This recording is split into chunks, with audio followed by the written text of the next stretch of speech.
Hi, Mosaic Church family. My name is Bria Lacour, and I have the privilege of serving as our director of our campus ministry, Every Nation Campus. And I want to share with you how God has been growing my faith and devotion to Him, and that's been in solitude. So I found that I was actually confusing loneliness and isolation with solitude. So while loneliness is the state of distress or discomfort because you believe you have no friends or company, solitude is actually the state or situation of just being alone, just having no one else present. So now on the surface, they seem similar, but there's a big difference there between being lonely and isolated and feeling alone and in solitude. It has to do with really the person's outlook on the situation, and I have been alone the majority of the quarantine season. My family lives in Houston, my roommates have been elsewhere, my students are gone, so a lot of my usual busyness and activity was eliminated. And if all of that wasn't enough, I haven't even had a car to get out of the house in. So loneliness was really hunching over me, lying to me, telling me that I wasn't just alone, but isolated and stripped away from all the people I love. There were many tear-filled nights and days, and just a lot of anguish I felt as I mourned this seemingly huge loss of everything I knew and loved in the world. But the truth was, I felt lonely and isolated even pre-coronavirus. I just had enough things in my schedule, enough ways to escape the reality of what was going on inside me. Eventually, through a pressing into God and a journey into Psalm 23 that was not easy at all, I was rewarded with this illumination.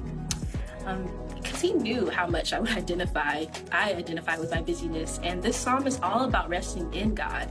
But I realized it was not only rest that is being spoken of here, but God showed me the value of solitude that was in the midst of these scriptures as well. So let me read it. Psalm 23, 1-3. The Lord is my shepherd, I shall not want. He makes me lie down in green pastures. He leads me beside still waters. He restores my soul. What I want to suggest to you today is that even when we do reach some sort of level of normalcy and return to the busyness of life, that you will practice solitude and resting in God.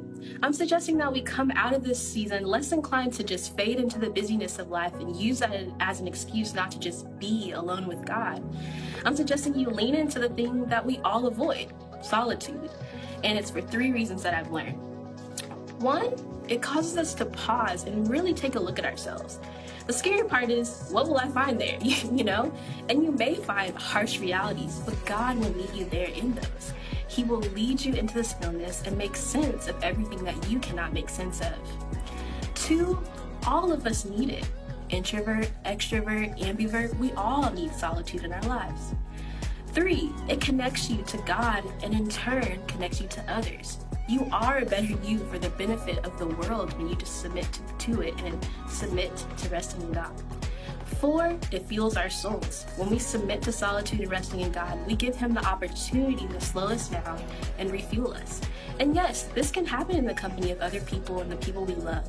But there's something about solitude that draws us so near to God and others. And if we avoid it, like the text says, He will make us kind of rest and take that time away, because He is a good shepherd who knows what we need before we can even understand it or really know, and leads us into that. So let's take a step back. Let's make peace with the reality that things are just not normal right now, but gain something valuable that will help us when that normalcy returns. If you're married and you have kids, I know what I'm suggesting sounds super crazy, but I do believe whatever it looks like, it's really for everybody. So find solitude, find rest, and watch God heal and restore your soul. Have a great day, Mosaic.